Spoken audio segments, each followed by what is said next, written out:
What's going on, everybody? My name is Steven. You guys are watching the Foul Airgun channel. Hey, check it out, everybody. Welcome back to the channel. It is November I think it's like the 18th today. We are like 4 days away from gun, rifle, deer, whitetail season here in North Carolina. And the same as always, I'm going to give you a little bit of runaround of the platform that I'm going to be using and talk about the situation, the need, and what we're going to be doing in today's video. So this right here is a platform that many of you have seen on this channel. This is my Airforce Texan 457, and it is customized. We're shooting a 350 grain slug at 900 feet per second, I believe is where we were at with that. Maybe just over 900 feet per second. So a little bit of spring work and a little bit of valve work and a whole lot of fun, whole lot of power. So this is a 45 caliber air rifle. It is a single loading shot, has a side charging lever here. You take a projectile, one of these big old fat whoppers of a slug here.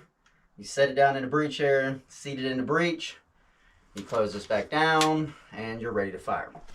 Now, I've made some modifications mine, like I said, so this is not what a stock Airforce Texan looks like. I got a little Picatinny rail here, and custom recoilless butt pad here.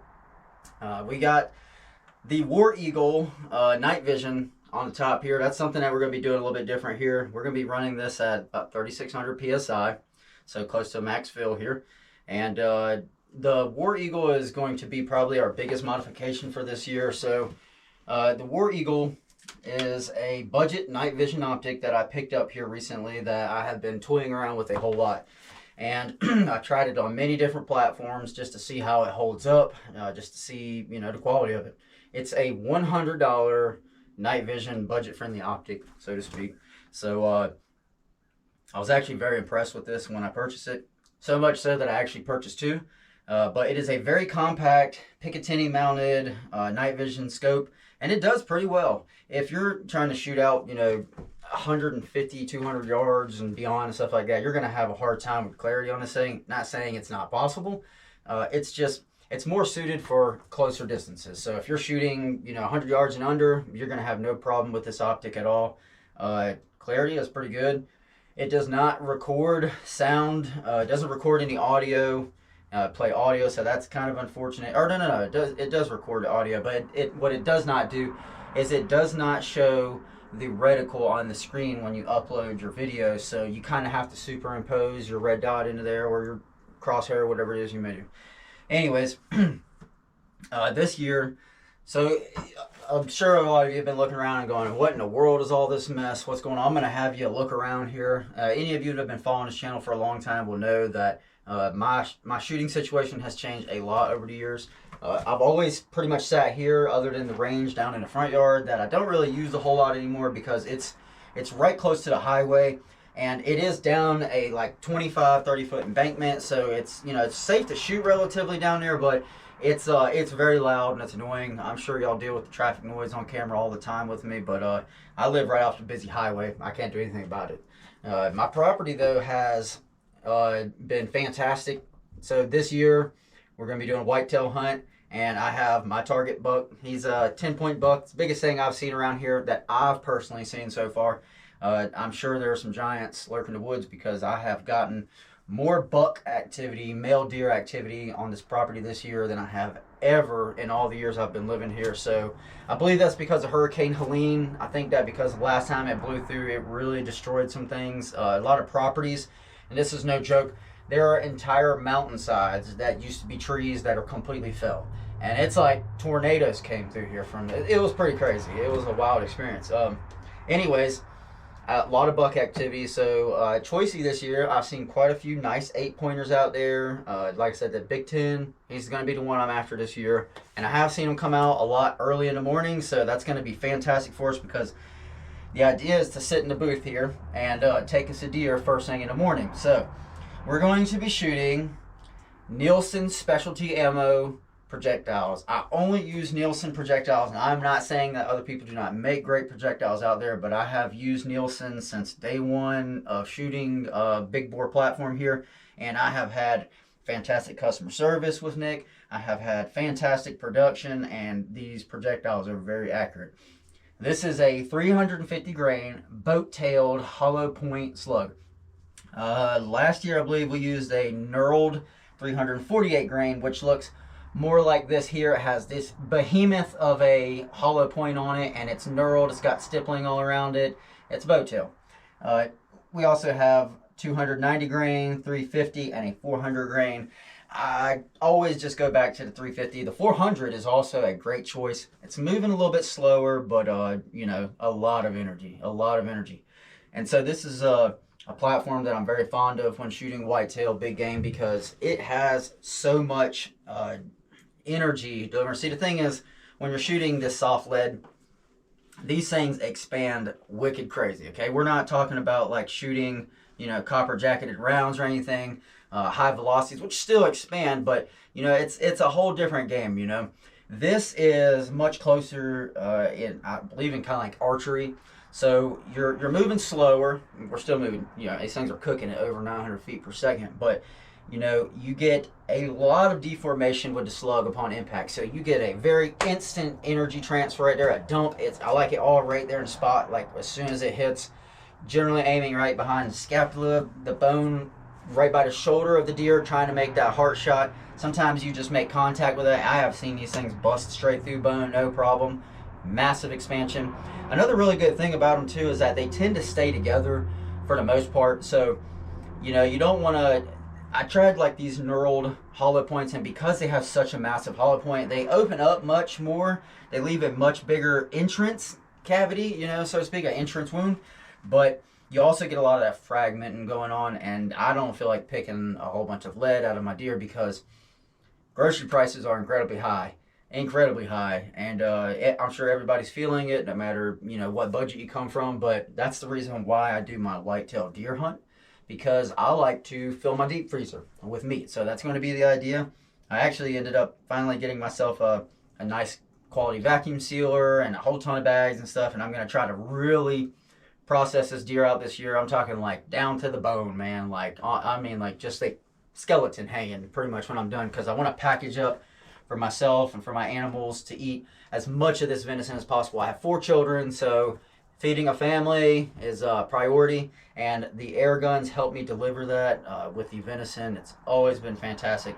I have never shot a deer with this platform and not had it die, pretty much right on the spot. I actually have a video. I'm not sure if it's on my YouTube channel or if this was back when I used to do the Facebook deal and all that, but I actually killed 2 deer with 1 slug off of this gun right here. Straight through the first deer into the second deer that was standing right behind it, and dropped both of them. Didn't go any more than like 30 yards away from each other. So fantastic, a great platform. We're going to go ahead and I'm going to show you what we're going to do. So most of this is just kind of talking, because unfortunately the shooting part is relative to what I like to do on opening day. So I'm going to give you a little look around here so you can kind of see what's going on in the booth, and I can explain to you what I got going on down range. And then we are only going to be shooting 1 projectile. And the reason being is because when I sit out here and I'm trying to harvest, that's all I get. It's 1 shot. You know, this isn't some semi-automatic action. I'm not going to be able to have quick follow-up. Chances are slim. So, you know, 1 shot. We see how the testing goes. Hopefully everything's good. I have been out here shooting a little bit today just to make sure everything's sighted in. I will say, tried and true, the Airforce Texan is a fantastic platform.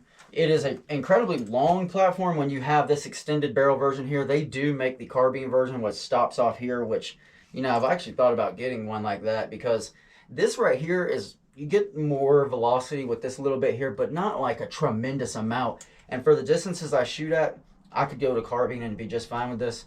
This platform is incredibly light. It's, I like to call it the broomstick, so to speak, because it's it almost looks like a broom. You know, it's incredibly long, but it's really light, very easy to wield. And we're gonna go ahead, I'm gonna show you real quick around into the booth here and show you what it's gonna be looking like. Let me get you guys off of this stand here. All right, so Obviously, we're going to be shooting here. You're probably like, what is all this? Don't worry, all this will be gone whenever it comes time for the summer. All this little temporary wall down here will be knocked out, and you'll get this nice, big, beautiful view here. We obviously have poster, and got some electricity out here, window, and we even have ourselves a fire.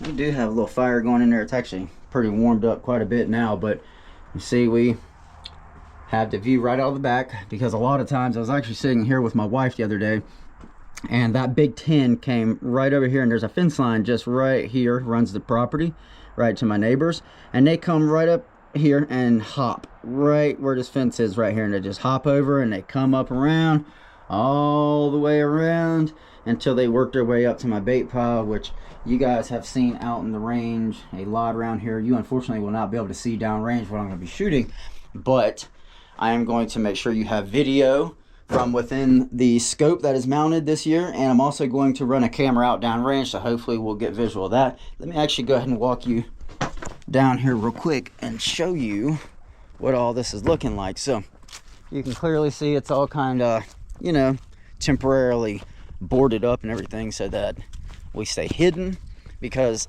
I know I've been conflicted about this. I know a lot of people aren't too crazy probably of seeing me just shooting a deer right on my range here, but I'll be honest with you guys. So here's the range, all you are familiar with, and just out there, that's actually 55 yards. I'm gonna take you out there. I'm gonna show you this too I made. So I welded up this nice contraption here that just straps onto the tree, and it's just gonna allow me to hang my deer right here this year. I'll have my table pulled out and everything, and this is where I'll be doing all my processing, sitting up here with a big cooler.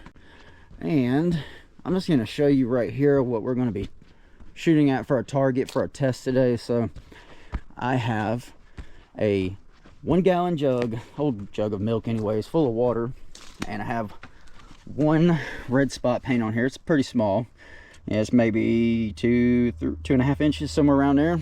And behind it here we have a whole wad of a bunch of carpet padding, premium thick stuff, and that's just to hopefully catch our projectile out the back there if we get enough deformation through this water jug. I would like to show you the projectile afterwards, but I'm not gonna hold my breath on that. Anyways, I'm gonna go ahead back here. We're gonna take the shot, make sure everything is good to go, wrap it up from there. All right, everybody, here we go. This is pretty much how I will be relaxing, hanging out while I'm waiting, and when it comes time, the idea is to, let's do a little count. So something to always be aware of when you're using any kind of a digital optic is how long is this thing going to take to boot up and start recording. This thing is actually really quick at booting up and recording, in my opinion anyways. I think it does pretty good. So I wish I had a button to just automatically press to go into recording and turn on, but that's okay. All right, so we're going to go ahead and do a little timing here and see what happens. All right, ready? Starting now. It's coming on. 3 clicks on zoom, and then we hold left here, and we are recording. All right, so of course we will already be completely loaded up here and ready to go by that time, so it will just be a matter of cocking it and shooting. Here we go. We're going to go for this water jug. This water jug is at 55 yards, so fairly healthy distance here.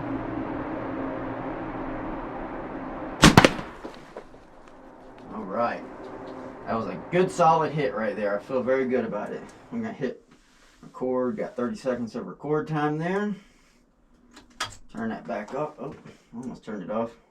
There it goes. All right, just like that, we have our shot. Now let's go down range, take a look at it.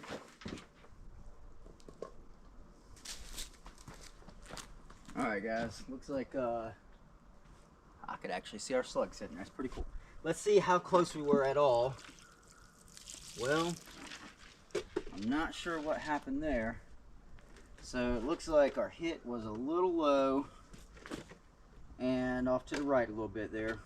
So these are kind of just the things that happen when you're testing. So this is it's just real life, you know, what could happen. So if we're right here at a hard shot and we're hitting down low just a little bit, we're going to be we're gonna be really close. We're still probably gonna tag us a long shot.